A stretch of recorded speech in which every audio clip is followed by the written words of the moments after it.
Kiçik, amma çox gözəl bir tablo çəkmiş rəssam qərara gəlir ki, onu elə bir formada assın, əksi güzgüyə düşsün. Bilirsiniz də, şəkili güzgüdə görəndə adətən bu mənzərənin görünüşünü daha da dərinləşdirir. Boyaların uyğunluğunu yumşaldır. Məncə bu halda şəkil daha xoş görünür. Bütün bunlar haqqında meşə sakinlərinə, heyvanlara ev pişiyi danışırdı. Bu pişik hər zaman onları öz savadı, zərifliyi, son dərəcə nəzakətli olması və yüksək mədəniyyəti ilə heyrətə salırdı. O elə şeylərdən danışa bilərdi ki, qalan heyvanların bu barədə heç təsəvvürü belə olmasın. Pişiyin danışdığı əhvalatlardan sonra bir müddət keçsə belə, heyvanları eşitdiklərinə yenə də sona qədər inana bilməzdilər. İndi də pişiyin dilindən belə bir yenilik eşidən meşə sakinləri dəhşəti dərəcədə həyəcanlandılar. Onlar pişiyin üstünə sual dalınca sual yağdıraraq hər şeyi daha müfəssəl danışmasını tələb etdilər. Heyvanları maraqlandıran əsas məsələ isə tablonun nə olduğu idi. Bilirsinizmi? Pişik dedi. Tablo səthi bir şeydir. Amma o dərəcə səthidir ki, ona baxaraq vəcdə gələ bilərsiniz. Bundan başqa o həm də həddindən artıq gözəl olur. Söhbət bu yerə çatanda heyvanların marağı son həddə çatdı və onlar söylədilər ki, pişiyin tablo adlandırdığı şeyi görmək üçün nəyi istəsən qurban verə bilərlər. O rəsmi belə gözəl edən şey nədir axı? Ayı soruşdu. Onun qeyri-adi gözəlliyi, pişik cavab verdi. Pişiyin bu sözü hamını daha çox vəcdə gətirdi. Eyni zamanda da onların içinə məlum şübhə toxumları səpdi. Heyvanların hər şeyi bilmək həvəsi sərhəd filan tanımır ki. Bəs güzgü nə deməkdir axı? İnək maraqlandı. Əşi, bu sadəcə divarda bir deşikdir. Pişik izah etməyə başladı. Siz ona baxırsınız və orada tablonu görürsünüz. Bu tabloda isə o qədər zəriflik, o qədər gözəllik, səma qədər şəffaflıq var ki, o sizi öz təsvirə gəlməz gözəlliyi ilə o qədər ruhlandırır ki, hətta təsirindən başınız hərlənməyə başlayır. Siz bayılmaq həddinə çatırsınız. Bu ana qədər bir kəlmə belə söyləməyən eşşək gözlənilmədən öz həmqardaşlarını fikrə getməyə vadar etdi.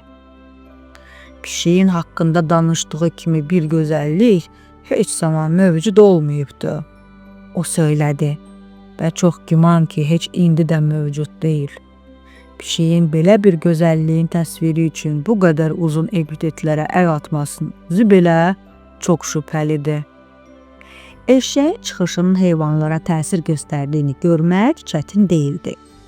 Pişik özünü qəlbinin lap dərinliklərinə qədər təhqir olunmuş hiss edərək oradan uzaqlaşdı. Bir neçə gün meşədə bu mövzu ilə bağlı heç bir söz-söhbət olmadı. Amma heyvanların içinə düşən və hələ də közərməkdə olan maraq ocağı sönməmişdi. Ona görə də fürsət düşən kimi yeni bir atəşlə yanmağa başladı. Heyvanlar eşşəyi öz əsassız şübhələri ilə onların ovqatını təlx etdiyi üçün günahlandırmağa başladılar. Amma eşşəyə təsir etmək çətin idi. O, halını belə pozmadan dedi ki, onun yoxsa pişiyin haqlı olduğunu yoxlamaq üçün yalnızca bir yol var. O, yəni eşşək rəssamın evinə gedəcək. Həmin o deşikdən baxacaq, sonra da geri qayıdıb orada nə gördüyünü hamıya danışacaq. Bu təklifdən sonra bütün heyvanlar rahat nəfəs almağa başladılar və eşşəkdən dərhal rəssamın evinə yollanmağı xahiş etdilər. O da elə bunu eləməyə hazırlaşırdı. Amma lazım olan yerə çatanda eşşək yanlış olaraq şəkillə güzgü arasında dayandı və əlbəttə ki, heç bir tablo filan görə bilmədi. Meşəyə qayıdarkən o meşə əhlini başına toplayıb onlara tam əminliklə söylədi. Bu pişik fırıldaqçıdır. O deşikdə hansısa bir eşəkdən başqa heç kim yox idi. Orada hansısa yastı əşyanın heç izinə tozuna belə rast gəlmədim.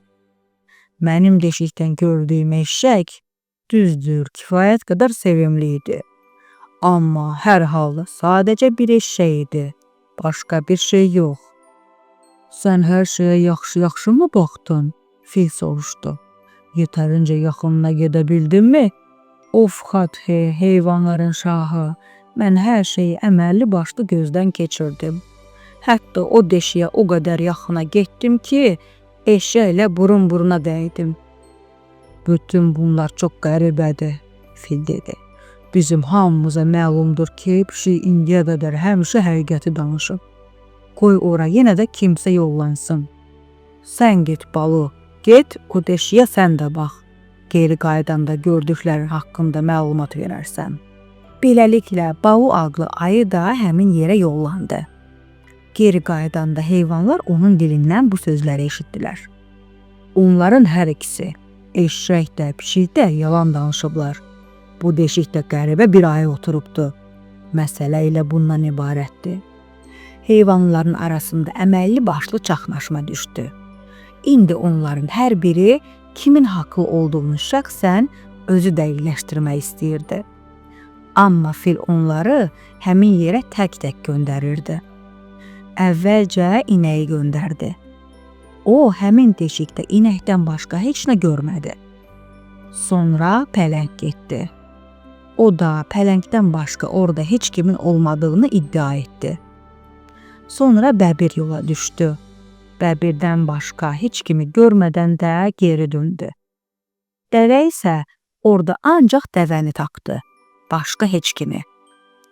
Bu vaxt bərk əsəbləşmiş Xatxi söylədi ki, artıq ora özü yollanacaq və əsl həqiqətin necə olduğunu özü müəyyənləşdirəcək. O, geri qayıdaraq söylədi ki, bundan sonra öz təbələrinin hamısını yalançı hesab edir. Sonra dedi ki, pişiyin necə belə alçaldığını fikirləşməkdən artıq uzun müddətdir ki, özünə gələ bilmir. Ancaq öz burnundan uzağı görməyən axmaqlar, Xatxi söylədi, deşikdə fildən başqa heç kimin olmadığını görməyə bilərdilər. Pişik tərəfindən çıxarılan ibrət dərsi isə belə idi. İstənilən bir sənət əsərində siz özünüzün ona əlavə etdiyiniz şeyləri görə bilərsiniz. Əgər onunla öz təxəyyülünüzün güzgüsü arasında dayanırsınızsa. Orada öz qulaqlarınızı görəcəksiniz ya yox, fərq etməz. Əsas məsələ budur ki, o qulaqlar orada mütləq olacaq. Buna şübhə etməyə bilərsiniz.